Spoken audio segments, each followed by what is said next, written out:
Sandiwara Radio ini masih Anda dengarkan di channel YouTube Satria Collection. Jangan lupa tekan tombol like dan subscribe.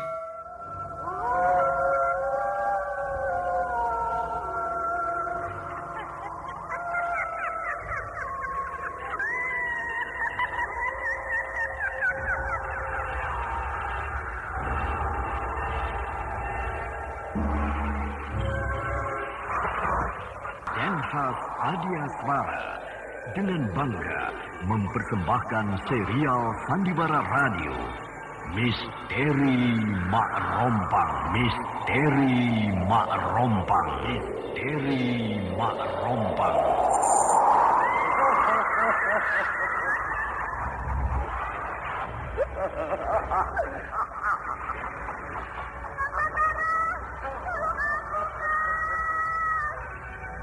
Cepat kemari Wulan. Mak Rompang, kisah bangkitnya kembali setiap 200 tahun.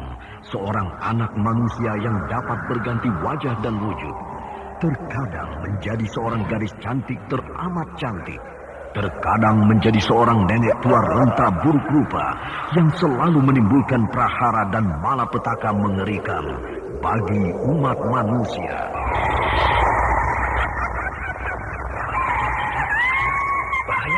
Dengan bahaya. Sudah, cepat tinggalkan tempat ini. Tunggu Kamila, aku mau menutup warung dulu. Jangan pikirkan warungmu, pikirkan nyawamu. Oh, menjauh. Tuk Tunggal sudah menjauh. Takut itu berapa mana? Tuk Tunggal ada di mana, Wira? Tuk Tunggal berada di dalam kampung. Hei, ini semua. Ini keluar dari desa.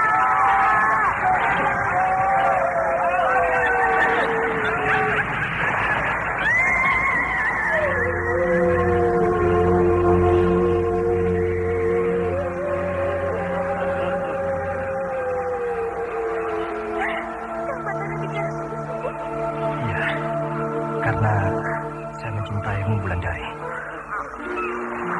Mak Rompang diselingi pula tawa ria penuh canda serta kisah cinta kasih yang penuh dengan liku-pilu kehidupan dari dua insan manusia. Awas di belakangmu, Wulandari.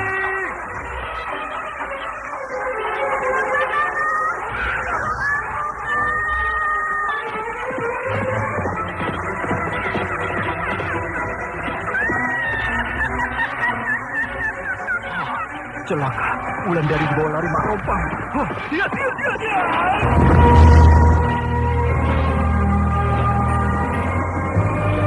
Didukung artis-artis terkenal Ferry Fadli, Yvonne Rose, Anna Sambayan, dan sederet bintang-bintang terkenal lainnya.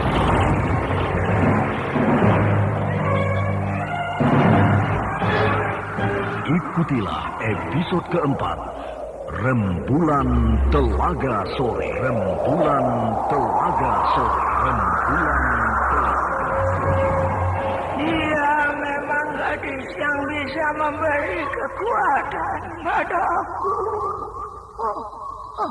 Marilah kau mendekat ke tepi ranjangku ini. Tidak, aku tidak mau. Bukan mengerikan. Mengerikan aku.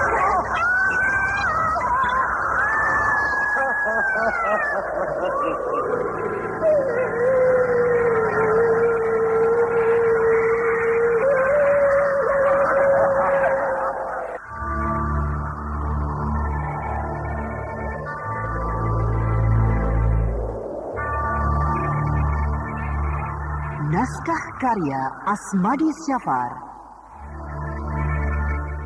Seri yang kelima ini didukung oleh Lili Nur Indasari sebagai Gandini, Ferry Fadli sebagai Batara, Herman sebagai Tembong, Yvonne Rose sebagai Wulandari, Eli Burhan sebagai Nyisepi, dan pembawa cerita Neni Sumardi.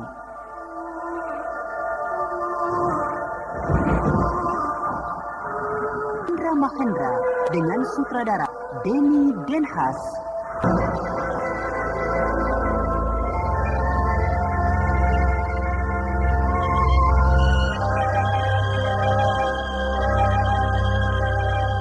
Pada kisah yang lalu diceritakan, Batara, Gandini, dan Tembong masih berada di tempat pemakaman yang telah menghutan. Bahkan ketika tiba-tiba hari menjadi hujan, mereka terjebak dalam kekuatan aneh yang ditimbulkan datang dari sebuah makam. Makam itu menyerupai sebuah rumah milik seorang kakek yang bernama Sukra. Padahal beberapa waktu yang lalu mereka membaca di sebuah batu nisan bahwa nama laki-laki itu terukir di sana. Namun kekuatan aneh itu tidak berlangsung lama. Ketika kakek itu menyebutkan siapa dirinya, hujan tiba-tiba saja berhenti. Batara, Gandini, dan Tembong tidak tahu kalau kakek yang bernama Sukra itu adalah calon suami Mak Rompang beberapa ratus tahun yang lalu.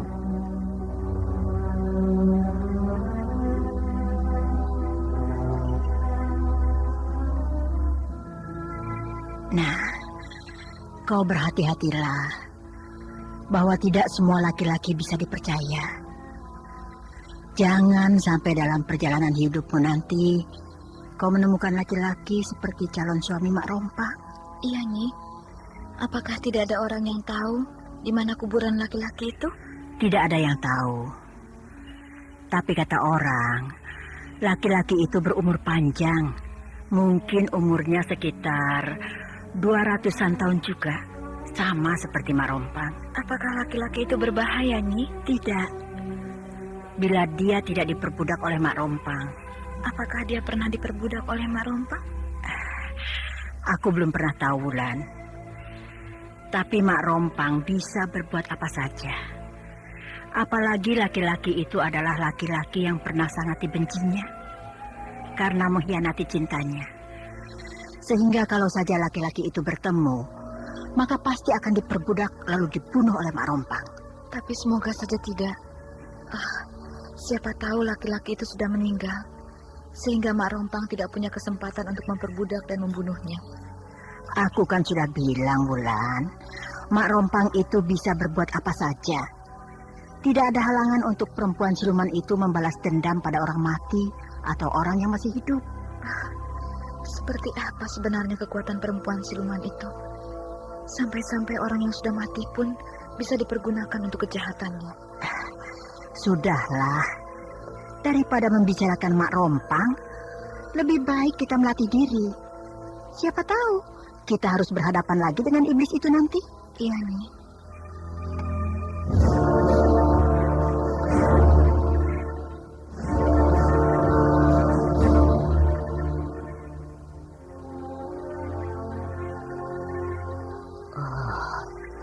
Hari sudah akan malam, Batara. Kita harus tinggalkan tempat ini. Tenda-tenda harus kita gulung sekarang juga. Kita tidak bisa berjalan di dalam kegelapan malam, Tembong. Karena para prajurit Gandini banyak yang terluka. Kita harus rawat mereka. Kita harus memberikan istirahat kepada mereka. Lalu, bagaimana kalau arwah kakek Sukra itu datang malam nanti? Aku lebih takut berhadapan dengan ratusan prajurit Singasari daripada menghadapi arwah kakek Sukra. Aduh, lalu bagaimana aku? Bagaimana kalau arwah kakek Sukra datang meminta baju yang diberikannya padaku itu? Baju itu masih ada padamu? Sudah aku buang. Nah, kalau arwah itu datang meminta bajunya, bilang saja bahwa baju itu sudah kau buang. Tapi... kau selalu membuat repot aku, Tembong. Kalau kau ingin pulang sekarang juga, pulanglah. Aku tidak melarangmu.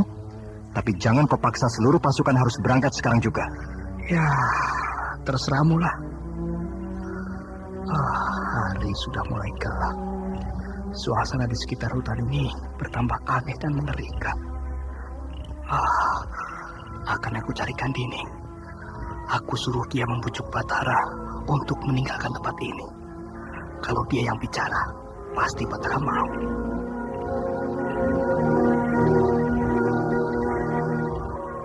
Nah, itu Kak Dini. Kenapa aku jadi gugup? Apakah karena aku mencintainya sehingga aku jadi gugup? Aku harus bicara pada Gandini. Aku harus pujuk dia agar seluruh pasukan meninggalkan tempat ini.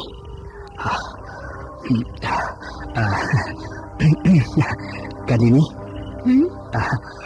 boleh aku duduk di sampingmu? Boleh, kenapa tidak? Terima kasih.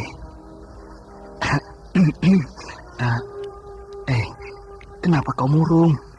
Kau sakit? Tidak, Aduh, aku harus bicara apa lagi ya? Gandini, kau agak gelisah, Tembong. aku. Kau takut? Tidak. Apa yang harus aku takutkan? Lalu, kenapa? Kau gugup? Aku gugup karena khawatir kalau kau sakit lagi. Tidak, aku tidak sakit. Lukaku sudah sembuh. Wah, ya, baguslah kalau begitu. Aduh, aku harus bilang apa lagi ya? Hari sudah malam ya? Iya, hari sudah malam. Bulan sudah muncul di sebelah sana. Iya, bulan mulai terbit di balik gunung itu. Kau suka bulan? Setiap insan yang mempunyai rasa cinta, rasa kasih sayang, pasti suka pada bulan. Jadi kau suka pada bulan? Iya, suka. Aku juga. Jadi, kau suka pada bulan? Oh, tentu. Karena aku mempunyai rasa cinta, rasa kasih sayang. Jadi sama seperti aku. Tentu, Gandini. Perasaan kita selalu sama. Hanya mungkin selama ini kita tidak menyadarinya. Oh, aku baru tahu sekarang. Tidak apa-apa. Daripada kau tidak tahu sama sekali. Aku sudah mulai bisa mendekati Gandini. Aku akan bicara tentang cintaku sekarang juga pada dia. Aku tidak peduli lagi apakah bisa berangkat meninggalkan tempat angker malam ini atau tidak. Yang penting bagiku, aku bisa berdekatan seperti ini dengan dia. Kau sudah mengantuk? Belum. Kalau begitu, kau mau kan menemani aku? Tentu. Aku akan menemanimu sampai pagi. Terima kasih.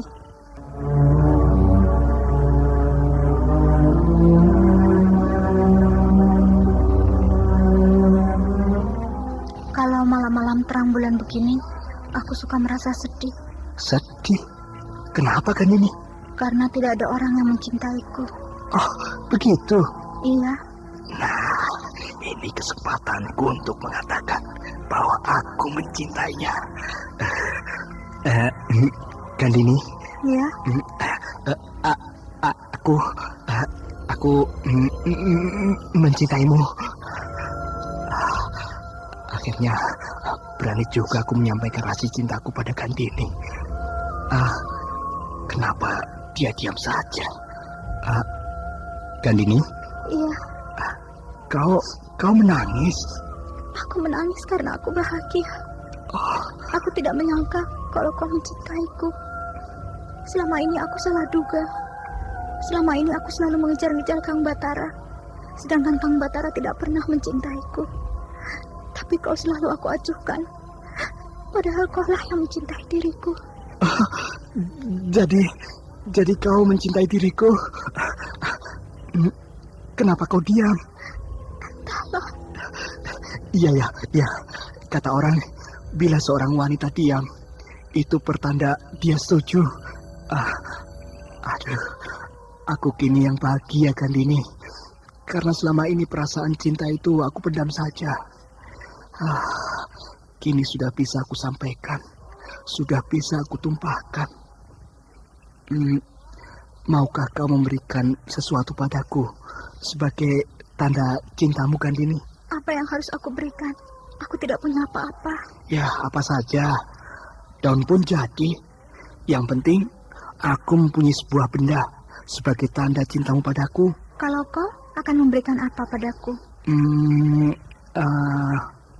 Wah, aku juga tidak punya apa-apa. Tapi, ini sajalah, keris ini. Nah, terimalah. Terima kasih. Dan aku akan memberikan kalung ini padamu. Nah, terimalah. Oh, terima kasih, Gandini. Lihat di balik kalung itu, ada tulisan di sana. Apa yang tertulis di balik kalung ini? Bacalah sendiri. Gandini. Oh, namamu yang terukir di sini. Iya, namaku. Oh, kalung ini akan aku simpan sampai akhir hayatku, Gandini. Kalung ini adalah dirimu, pengganti dirimu bila kita berjauhan. Sekarang kita harus berpisah. Berpisah? Kenapa Gandini? Karena hari sudah hampir pagi. Oh, sudah hampir pagi. Lihat, bulan itu sudah condong ke sana. Oh iya ya. Tidak terasa. Sudah 1 malam kita duduk berdampingan. Tapi kenapa kita harus berpisah Gandini? Bukankah kita satu rombongan? Iya, tapi kita kembali ke tempat pasukan beristirahat masing-masing. Tidak bersama-sama. Kau jalan ke sana, sedangkan aku jalan kemari. Kenapa harus begitu? Karena aku tidak mau hubungan kita diketahui oleh siapapun juga. Apalagi oleh Kang Batara. Ya, baiklah. Tapi kalau kau jalan ke sana, berarti kau mengambil jalan memutar. Iya, kau yang akan sampai lebih dulu ke kemah daripada aku. Ya, baiklah. Kau jalanlah lebih dulu. Tolong aku. Kakiku kesemutan. Aku susah sekali berdiri. Aku akan menarik tanganmu. Terima kasih. Kenapa tanganmu dingin sekali? Apakah kau sakit? Tidak, Tanganmu dingin bagi air pegunungan. jangan pikirkan. Pergilah. Suaramu berubah kan Dini? Dia terus berjalan tanpa mempedulikan aku. Hai, cepat betul jalannya. Bahkan kini dia hilang di dalam keremangan cahaya bulan. Wah, hebat. Ilmunya hebat. Aku kalah dalam hal ilmu kadikjayaan.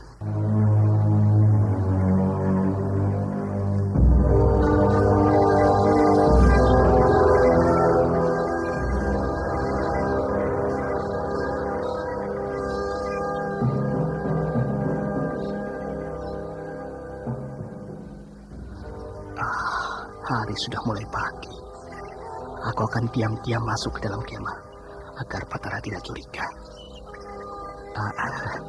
Tapi aku akan mengintip dulu ke dalam kemah Gandini. Apakah dia sudah sampai atau belum? Tapi rasa-rasanya belum, karena dia mengambil jalan memutar. Tapi mulai sekarang aku harus memperhatikan keadaan kekasihku itu. Jangan sampai dia sakit. Jangan sampai dia murung. Dia harus tetap sehat, bahagia. Gandini sedang tidur pulas. Bagaimana dia bisa sampai lebih dulu dari aku? Aneh. Tembong! Waduh, Batara melihat aku mengintip ke dalam kemah Gandini. Aku jadi malu. Dari mana saja kau semalaman? Aku mencari Gandini. Dan ternyata Gandini sudah berada di dalam kemahnya. Gandini? Mana Gandini? Itu, tidur di dalam kemahnya. Tidak ada. Ini, Gandini berdiri di sampingku. Ini aku, Tembok. Tadi. Yang tidur di dalam kemahmu ini siapa? Kau mimpi? Aku dan Kang Batara baru saja pulang mencarimu. Mencariku? Iya, kau hilang semalaman. Hilang? Bukankah aku... maksudku, bukankah kita duduk berdua semalaman Gandini? Duduk semalaman? Tidak. Kau jangan berbohong Gandini. Aku punya bukti. Kau memberikan kalungmu padaku. Kalung? Ya. Mana kalung itu? Ini Aku tidak pernah punya kalung seperti itu. bohong begini. Sedangkan di belakang kalung ini ada tertulis namamu. Tidak mungkin. Nih, bacalah. Baik. Hah? Kau dapat dari mana kalung ini? Darimu. Baca sendiri. Aku tidak berani mengatakannya padamu. Sini aku baca. Nih. Kalung ini milik istri Ki Sukra. Kenapa bisa begini? Padahal tadi malam kau yang memberikannya padaku. Lalu aku memberikan kerisku padamu. Kini lemparkanlah ke tanah kalung itu. Tidak ada gunanya kau pegang terus. Ayo cepat lemparkan ke tanah. Sekarang kau perhatikan baik-baik kalung yang tergeletak di tanah itu. Kalau itu berubah menjadi seekor ular. Ular itu berwarna merah. Ular yang sangat berbisa. Jadi sejak tadi aku memegang ular itu. Kau beruntung, Tembong. Karena ular di dalam tanganmu masih berbentuk kalung. Jadi dia belum sempat mematuk tanganmu. Akan aku bunuh kau ular jahanam. Kenapa jangan, Gandini? Ular itu belum berbuat jahat. Biarkanlah dia pergi. Hus, hus, hus. Pulanglah kau ke tempatmu. Hus, hus. Ular itu hilang. Ular siluman. Jadi yang duduk di sampingku tadi malam itu siapa ya? Apakah betul istri Ki Sukra yang menjelma menjadi Gandini? Berarti cintaku terhadap Gandini masih seperti dulu. Masih belum dapat aku katakan padanya. Mari kita cari Krismo. Pasti ada di tempat kau duduk tadi malam. Tidak usahlah. Biar saja hilang. Keris bagi seorang laki-laki sama seperti nyawanya sendiri. Kehilangan keris berarti kehilangan nyawa. Apalagi dalam keadaan perang seperti ini. Ayo. Ya.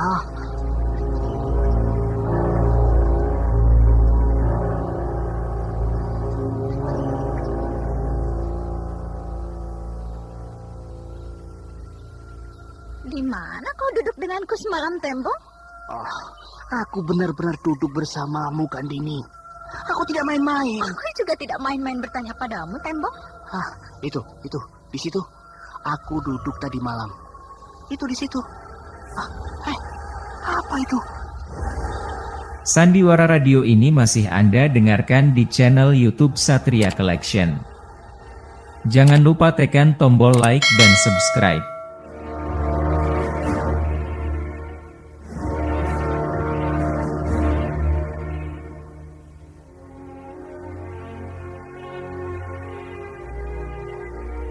Tembong, Batara dan Gandini terpaku ketika melihat seekor ular merah berada di bekas tempat duduk Tembong tadi malam, sehingga mereka berlaku waspada. Namun di balik itu, Batara dan Tembong tidak tahu kalau Gandini mengawasi kejadian itu dengan sungguh-sungguh, bahkan siap membela bila Batara dan Tembong mengambil tindakan untuk membunuh ular itu.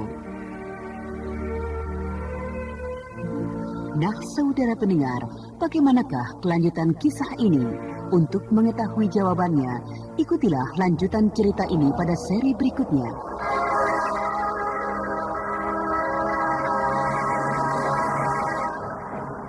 Demikianlah tadi serial Sandiwara Radio Misteri Mak Rompang episode keempat, Rembulan Telaga Sore, dipersembahkan oleh Denhas Adyasmara. Terima kasih atas perhatian Anda. Sampai jumpa.